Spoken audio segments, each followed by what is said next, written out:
If you could travel back in time, what's the first thing that you would do? For Lucy here, that answer is pretty easy. She needs to stop her older sister from getting killed. But she's more of a Marty McDie than a Marty McFly, and she's not the only one who wants to change the past. He's trying to cut everyone's timeline short, so we're here to break down the mistakes made, what you should do, and how to beat the Sweetly Slasher in Time Cut. This party is about to turn into a massacre. It's the end of the school year back in 2003, and the seniors are throwing a massive party at the Spring Fling. But there's at least one person who isn't there to celebrate. A serial killer has been terrorizing the town, and a popular girl, Summer here, just lost 3 of her best friends. As she's heading inside, she's stopped by this nerdy guy, Quinn, who asks how she's feeling and tries to give her a letter. But they're quickly interrupted when her douchey boyfriend, Ethan, shows up and drags her away. As soon as they walk in, some jerk comes by and spills a drink on her shirt, and she storms off to the bathroom to get herself cleaned up. But that was her biggest mistake. While she's distracted, the police show up and start kicking everybody out. She's looking in the mirror when, all of a sudden, a masked attacker rushes in and takes a swing at her from behind. It's the Sweetly Slasher, back to claim his next victim. But she dodges the chop and takes off running into another part of the barn. The girl races through the place, dropping random junk in his path, but ends up trapped behind a locked gate. She tries shouting for help, but nobody can hear her over all the commotion, forcing her to hide before the killer catches up.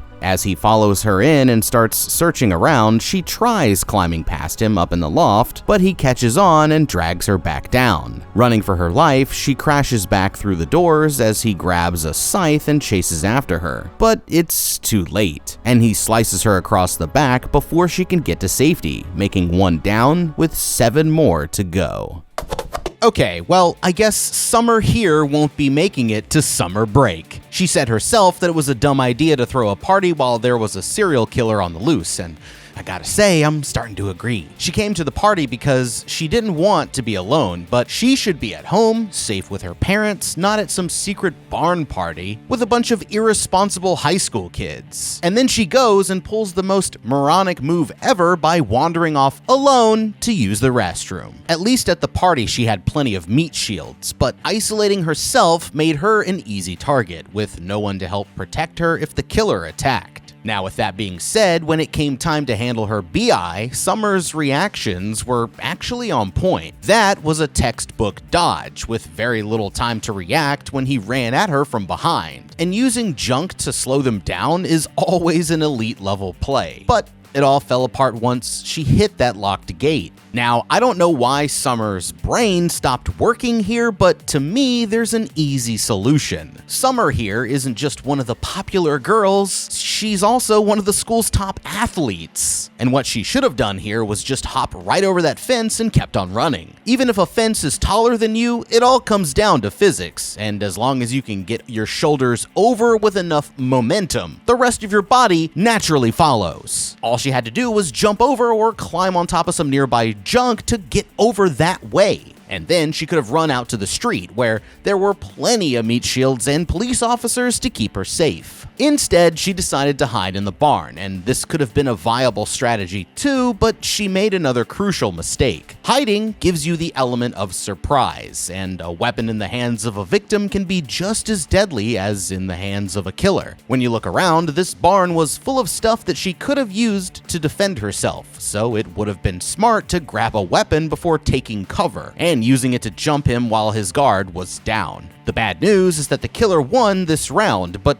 soon enough, Summer here is going to get one more chance at a rematch. The story fast forwards to the same day 21 years later, April 2024, where Summer's little sister Lucy is about to graduate from high school. She even landed her dream internship with NASA, hoping for a chance to get away from the town, because she's constantly reminded of the tragedy everywhere that she goes. At school, she meets up with her favorite teacher, Mr. Fleming, and tells him the good news, but he's surprised to hear that she hasn't told her parents yet. They've been overprotective ever since what happened to her sister, and she's worried that they won't let her go. But he gives her some advice to stand up and take control of her own life. When she gets back home, she goes to her sister's room and decides to have a look through some of her old things. The place is exactly how she left it, and she puts on some prime Vanessa Carlton while taking in all that early 2000s nostalgia, mixed with a couple newspaper clippings about the murders. But that's when she finds something completely strange. Stepping on a loose floorboard, she discovers a secret compartment with a bunch of handwritten notes hidden underneath, and one of them is a vaguely threatening message from someone called E. Her mom comes in and interrupts her before she can dig any deeper, saying how they have to get going to her sister's memorial, and she puts the note in her back pocket to check it out later. But first, it's time for an awkward family dinner at the Olive Garden, and the waitress starts things off strong by telling Lucy how much she looks like her dead sister. The girl finally works up the courage to tell her parents about the internship, but just like she predicted, they immediately start shutting down the idea, terrified at the thought of losing another daughter. At the memorial, the people from town leave sentimental items in honor of Summer's memory, but her parents notice that she didn't bring anything. Lucy covers it up by pretending like she forgot it in the car, but while she's digging through her purse looking for something to give, she notices a strange flash of blue light coming from the barn where her sister was killed. Curious, she goes over to take a closer look, having no idea that the next minute is about to change everything. Inside, the place is full of nothing but rust and cobwebs, but hidden behind a sheet in the corner, she discovers a bizarre, futuristic device. Touching the screen, it automatically sets its destination to April 16, 2003, which is 2 nights before her sister's death. And a pair of robotic arms rises up from the containers, shining 2 beams of yellow and blue energy directly at each other. All of a sudden, there's a blinding flash of light as 2 beams collide, but when it's over, the machine powers back down, and it looks like nothing happened. Confused, Lucy walks back over to the parking lot, but somehow, now the place looks completely different. The memorial and her parents have both disappeared into thin air, and she can't get any service on her phone. All she can do is run back to town on foot, and as she looks around on Main Street, she finally realizes exactly what happened. Somehow, she's been transported all the way back to 2003.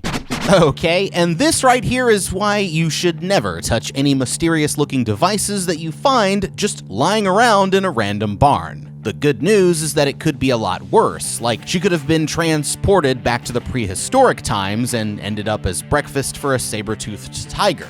But even though it was only a quick jump back to the golden era of the early 2000s, she still needs to be extremely careful about what she does next. It seems like the killer hasn't struck yet, but in a matter of hours, they're going to be out for blood, so the most important thing of all is to avoid becoming one of his victims. Now, since Lucy doesn't actually belong in this version of reality, every single thing that she does while here could have drastic consequences. One problem is the butterfly effect, which basically means that even small actions, like speaking to someone or just walking down a street, could snowball into massive differences that mess up the whole timeline. Then there's also the chance that she could create a paradox. Because think about this, if she stops Summer from being killed, then she'll never have a reason to go to the barn where she found the time machine, which means that none of this will technically ever happen.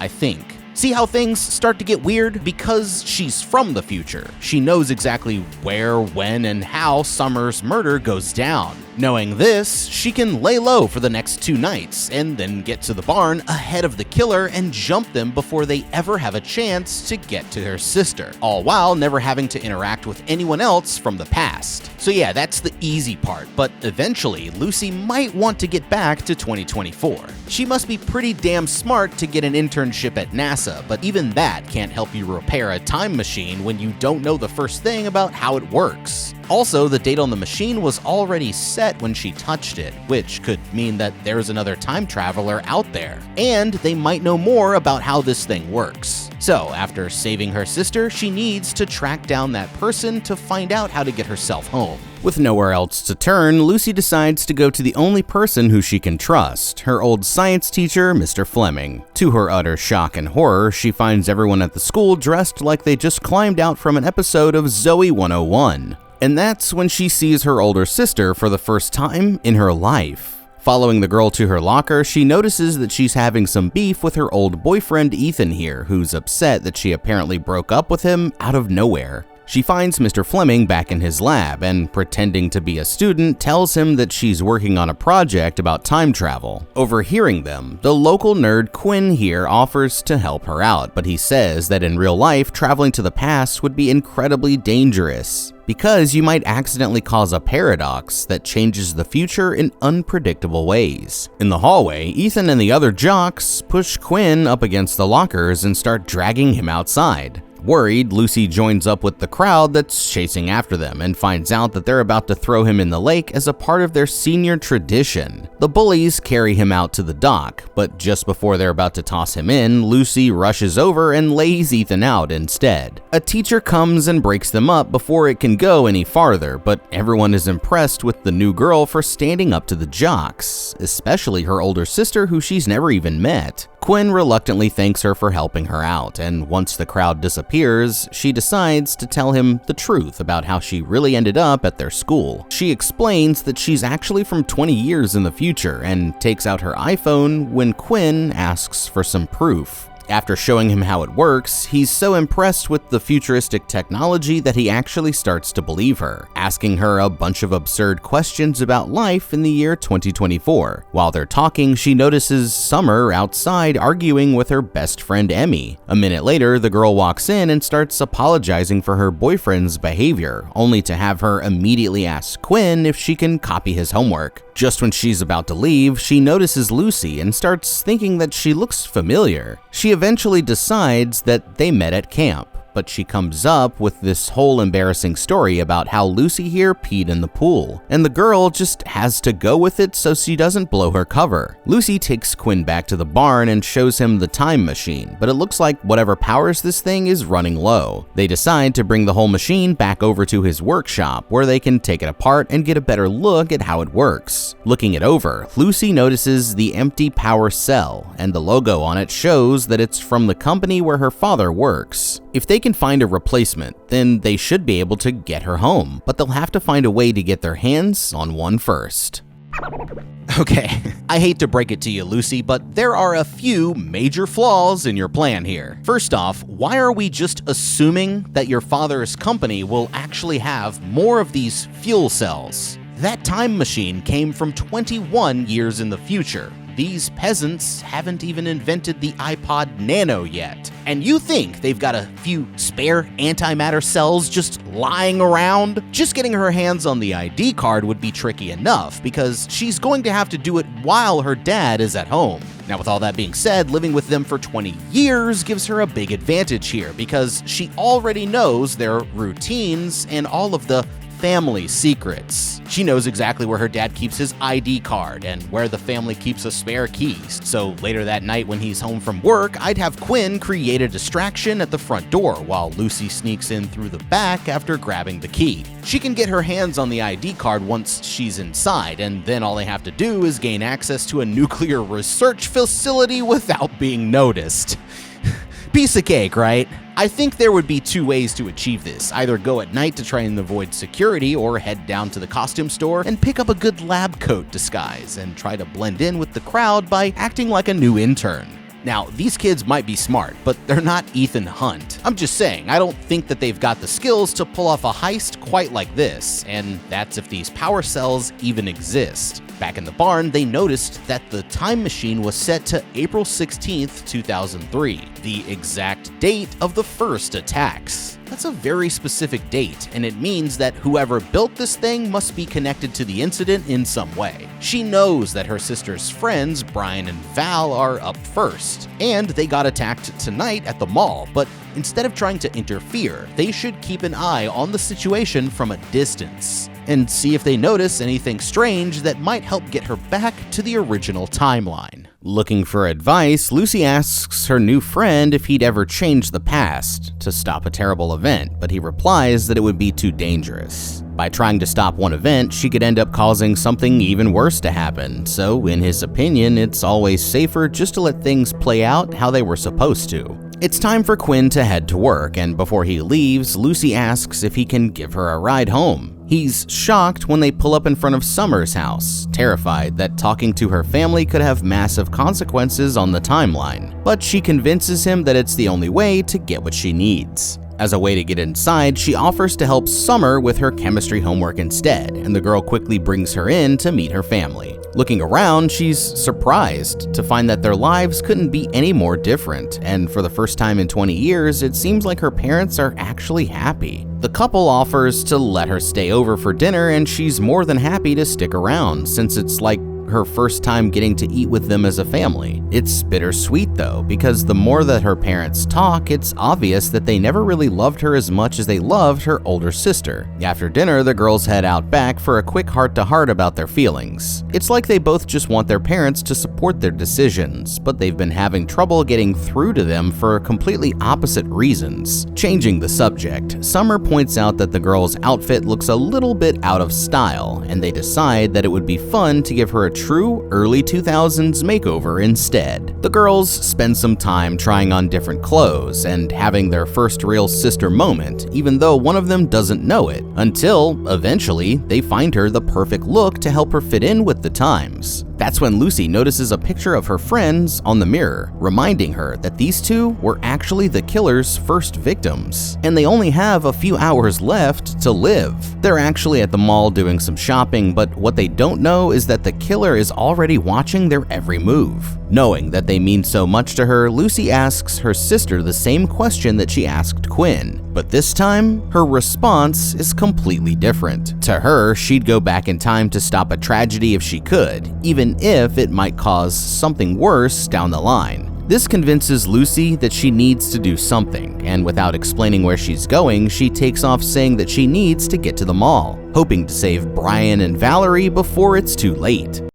Okay, it looks like Lucy here isn't taking the nerd's advice, and now she wants to stop the killer before the first attack. At this point, she's already changed so much that she might as well just save them while she still can. But the problem is, she's about to go in there with no plan whatsoever, and she can't help anyone if she ends up dead as well. Now, with that being said, there is another situation where being from the future gives you a massive advantage, because not only does she know who the first targets are, she also knows exactly when and where the killer attacks them. She can't call to warn them because these cave dwellers don't have cell phones yet, but there's no reason why she can't use the house phone to call the police. I wouldn't say anything about being from the future, but if she tells them that there's a guy with a mask and a knife sneaking around the mall, they'll have to send some officers to have a look. This way, she'll know that backup is on the way before she even gets there, and that'll be a huge help when it comes to stopping the killer. Don't get me wrong, it is a mistake going in there empty-handed, but this is another spot where knowing the killer's habits ahead of time could help us out. He'll use whatever's around, but his weapon of choice is always a large hunting knife, so when she's choosing a loadout, she needs to pick the right gear to counter him. For a weapon, she'll want something like a baseball bat or like a lacrosse stick that lets her take wide swings while staying out of reach. She could even hit the store and pick up some pepper spray for an even longer ranged option. For defense, she could wear backpacks filled with magazines on her back and chest to act like improvised armor, and even wrap some around her arms like Brad Pitt in World War Z to keep them safe from his blade. I guess the good news is that the killer would be so focused on Brian and Val that he'll never see her coming. So even if she can't warn them in time, she can use the element of surprise to take him down.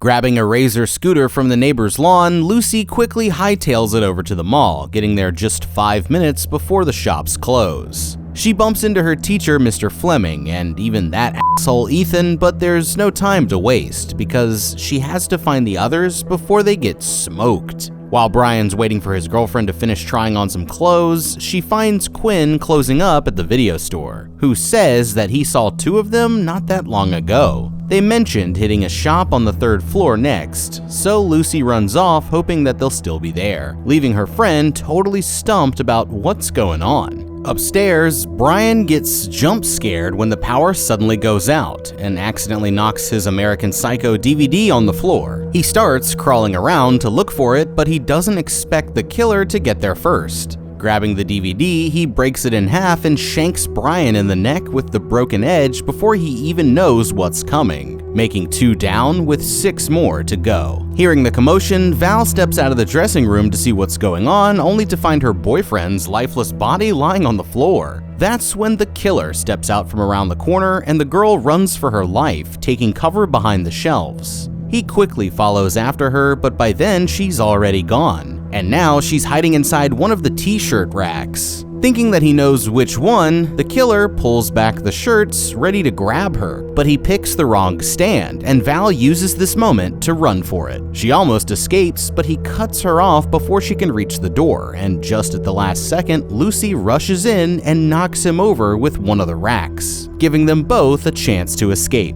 The girls take off running for the exit, but it's not over yet. Just when they reach the bottom of the escalator, the killer cuts off their path, and Val trips as she's trying to run back up. Lucy turns back to help her, but it's no use, and there's nothing that she can do as the killer grabs the girl and forces her face first into the machine. At the same time, a security guard comes running over after hearing their screams for help, but before he even knows what's going on, the killer turns around and stabs him in the chest as well, killing him in cold blood. He decides not to come after Lucy and Quinn as they hear police sirens off in the distance, disappearing before the officers can get to the building. But for now, it looks like their plan failed, and that makes 4 down with 4 more to go. Back at Quinn's place, he sets Lucy up with a safe place to spend the night, but she's still heartbroken over what happened. The security guard was never one of the original victims, and just like he tried to warn her, she's actually making the situation even worse. That's when Quinn realizes that this guy has multiple victims, but he doesn't want to know who they are, worried that he'll end up altering the timeline if he finds out. He asks if they ever caught the real guy, but she explains that even though they had their suspects, in the end, they really never learned the truth. Okay, come on, Lucy. This is exactly why your buddy said not to mess with the past. By trying to make things better, you actually made things worse. So, congratulations, Lucy, because you f***ed up. I'll let you in on a little secret here in case you forgot. You are literally from the future. So, I really don't understand how it all went so wrong. It's like watching a movie when you already know the spoilers, and there's no way that the killer should still be catching you by surprise. Let's break down the situation here. You were on your way over to the mall, fully aware that there was about to be an attack. But did you bring any backup? Warn the police? Or even pick up a damn stick or something? No, not even close. You just stole some poor kid's scooter and then stood around once you got there looking totally oblivious. You knew there were only minutes to spare before they were brutally killed. So why were you not running through the mall screaming, "Brian and Val, watch out!" to hopefully, give them a heads up? You can't say it's because you were trying to lay low, because you pretty much stopped and talked to everyone you passed along the way. And while you were busy around, the killer was one step ahead. To be fair, it's not exactly like these two had the best survival skills either. I mean, getting killed with a broken DVD, that's just embarrassing, especially for a tough guy who likes throwing people into lakes. Right here, what you want to do is take out the guy's legs and tackle him into the nearest shelf. That should knock the DVD out of his hands, and since he didn't have his knife out yet, it would actually be a fair fight. Val here didn't do much better, and she basically gave up and accepted death when there was a wall full of penny boards right behind her that she could have used to fight back. Luckily, Lucy was able to save her in time, but their luck ran out when they got cornered on the escalator. It was at that moment that she had no choice but to use her friend as a meat shield. And since Val was already gonna die anyway, I guess it all works out. But it's what happened next that really turned this whole incident into an absolute show. Just like you said, that security guard would have never been killed if you hadn't gotten involved. Brian and Val getting killed is one thing, but now this random guy who should still be alive just got added to the kill count. He probably had a wife and family that he wanted to spend the next 20 years sitting on the couch and binge watching Netflix with, but thanks to you and your brain-dead ideas, now they'll be attending his funeral. When you show up to save 2 people, but end up getting 3 people killed, all while you knew everything that was going to happen, I guess there's only one thing left to say. Lucy, you f***ed up. As hard as it is to accept, Quinn eventually convinces her that they can't change the past, and they need to focus on getting her home instead. For that, they need her father's ID card, and she decides to sneak back into their house first thing in the morning. Getting inside is easy enough because she remembers where they hide a spare key, but while she's looking for the badge, she ends up getting caught by her older sister. Summer here figured out that there's some connection between the girl showing up and what happened at the mall, and she wants an honest explanation of what the hell is going on. Realizing that she has no choice, Lucy finally caves and tells her the truth, that she's really her younger sister from 20 years in the future who somehow traveled back in time. For proof, she pulls out the letter that she found from Ethan, but Summer says that she's never seen it, meaning that she must not have gotten it yet. Defeated, her sister leaves, swearing that it's all true, and the girl sits down wondering if she can really trust her. Hitting a dead end, she heads back to Quinn's workshop and starts going through the time machine's code to find out exactly how it works. Meanwhile, at the boathouse, Summer goes to her locker and finds a note hidden inside. Opening it up, she realizes that it's absolutely identical to the one that Lucy gave her before, proving that she's been telling the truth the whole time. The nerds figure out that the machine runs on antimatter, firing two particles into each other to create a temporary gateway through time and space, but they still need another canister of fuel, and the only place to get it is at her father's lab. While they're still trying to figure out how to get inside, they're surprised when her older sister comes walking in. After finding the note, Summer admits that she finally believes her, but everything changes when she learns that the killer was never caught. She's already determined to try and stop this maniac before he strikes again, and that's before she finds out that the next victim is going to be her best friend, Emmy. Now it's officially personal, and Summer here isn't about to let that slide. It takes some convincing, but they all know that it's the right thing to do, even if the consequences might be unpredictable, so they grab some weapons and head to the museum where their friend is working, hoping to make it there before the killer does. At the museum, Emmy is so busy cleaning up and jamming out to some Avril Lavigne that she doesn't hear the phone ringing as her friends try calling to warn her. Arriving outside, the three of them split up to search both ships, with Lucy and Quinn sticking together, while her sister checks things out on her own. They're walking around the place, quietly searching for her, but so far there's nothing but creepy old artifacts, and what they don't know is that the killer is already there, waiting for the perfect moment to strike. Okay, it looks like shit is about to get real. Now that they're working together, Lucy and the others actually have a chance to save Emmy. And on top of that, they can even save her sisters as long as they stop the killer right here and now. That's a great way to knock out two problems at once, but as usual, they're already making a huge mistake. Just like before, the first thing that they should have done was call 12. That way, they'd know that backup was already on the way. The whole point of what they're doing is because they know the killer is about to strike, and Lucy knows that her sister is also one of the victims. So, even though they can cover more ground, there's absolutely no way that I'd be splitting up. Even to save Emmy, having Summer go off on her own is just way too much of a risk, but if they stick together, they have the killer outnumbered 3-1, and the girls can use Quinn here as a meat shield if anything goes wrong. That's why instead, I'd suggest they work as a team. Now, Summer here has already been to the museum before, and she has a pretty decent idea of its layout.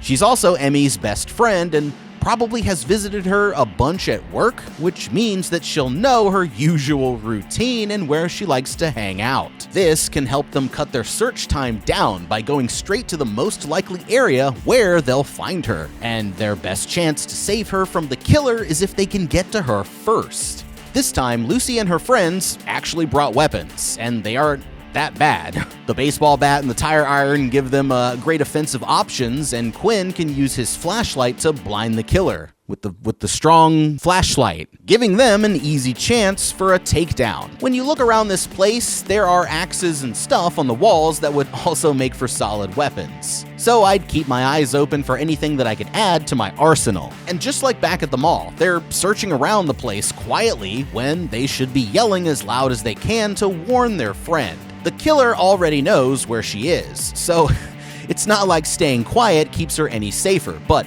by yelling. They might be able to give her a heads up, and the commotion might even cause the killer to back off. As soon as they see him, they need to use their superior numbers to quickly overwhelm him and take him down. After that, they'll still need to get Lucy back to her own timeline, but she's about to make a discovery that's going to change everything.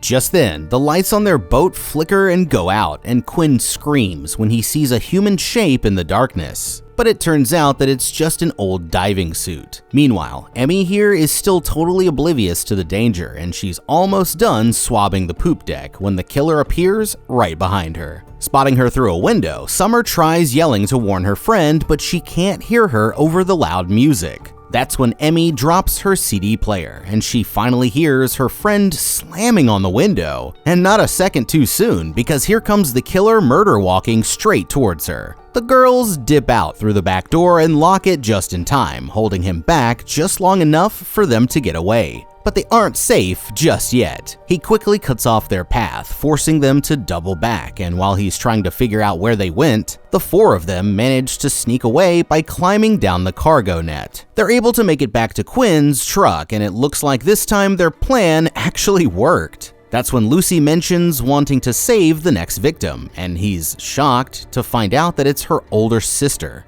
So they decide that it's time to tell her the truth. At dinner, she realizes that the mysterious note wasn't from Ethan, it was from Emmy, and her sister finally feels comfortable enough to open up about their relationship. The truth is that she and Emmy wanted to be together, but Summer was too afraid to tell her parents, and it caused the two of them to get into a huge fight. In the morning, Lucy tries sneaking down to get her dad's ID card, but he notices her before she can grab it. She turns them down when they offer her some breakfast, but before she goes, she asks if they'd ever consider having another kid. Their response tells her everything that she needs to hear, and the hard truth is that she wouldn't exist if it weren't for her sister's death. Heartbroken, she takes the ID card on her way out and goes back to Quinn's workshop ready to send herself home anyway. On the desk, she discovers a note from Quinn professing his love for her older sister. That's when the nerd walks in asking if she warned Summer yet, and she's forced to admit that she didn't, all because she wants to live.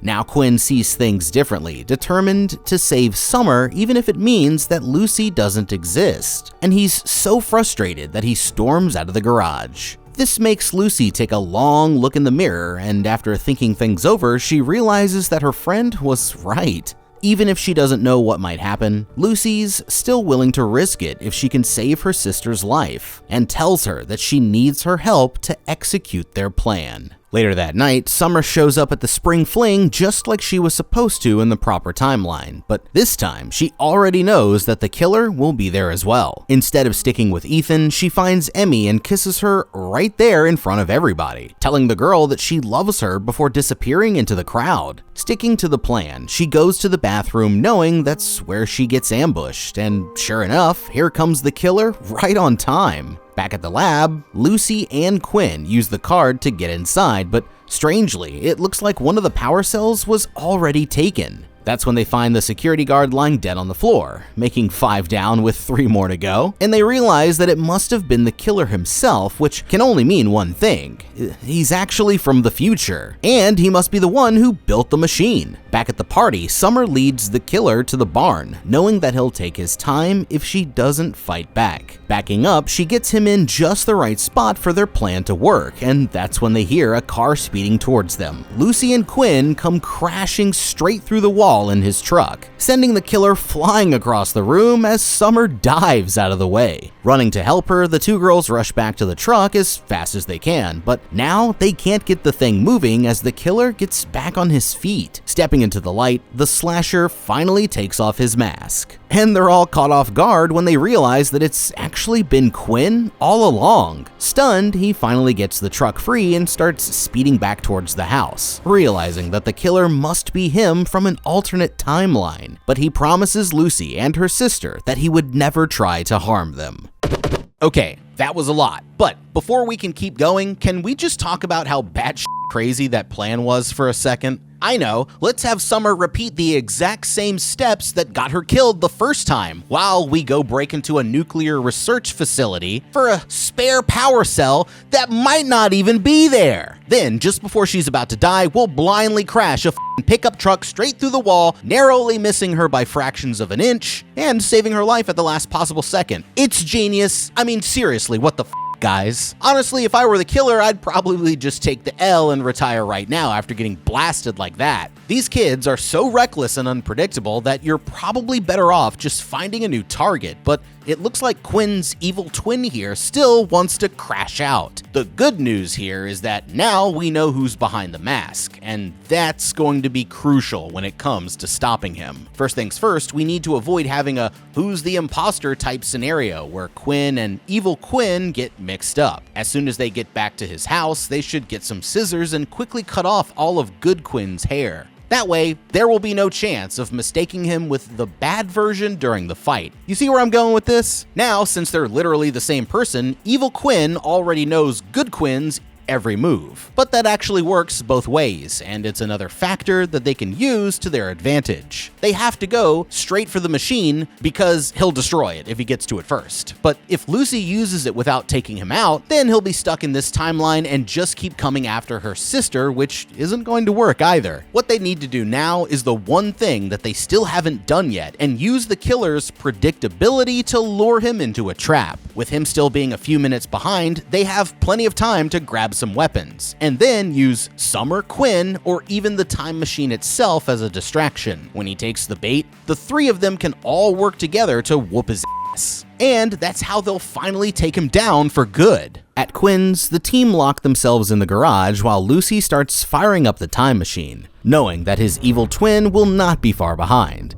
And sure enough, the killer shows up at the door a few minutes later, and they all back away as he lets himself in. Quinn asks why he's doing this, and he explains that he's from another timeline where no one ever stepped in to help him. The jocks threw his in the river according to the prophecy, and when he saw the love of his life clowning on him, he decided that he wanted revenge, using his time machine to disappear without ever being caught. Just then, the machine powers up, and Lucy grabs evil Quinn while her friends run for the door, pulling him into the wormhole as they're both transported back to 2024. An instant later, they both crash to the ground in some random parking garage. Evil Quinn reaches for the knife before she can get it and corners her up against the wall, but as he lunges down for the killing blow, she holds up a Tesla charger and makes him stab right into it, sending a deadly jolt of electricity through his body. The power cell is still in his pocket, but when she reaches down to grab it, Quinn comes back to life for one last surprise, forcing her to use his own knife to take him out once and for all. That's one killer down with 3 survivors, but Lucy's plan is not over yet. Back in the past, the others are sad that Lucy had to go in order to save their lives, when all of a sudden they hear their friend's voice right behind them. It turns out that in the future, the ripple effect made it like she was never born, and she decided that coming back was a better option after all. With the killer now dead, they'll be safe to live their best lives in the new and improved timeline. They might not have saved Brian or Val, or those 2 innocent security guards who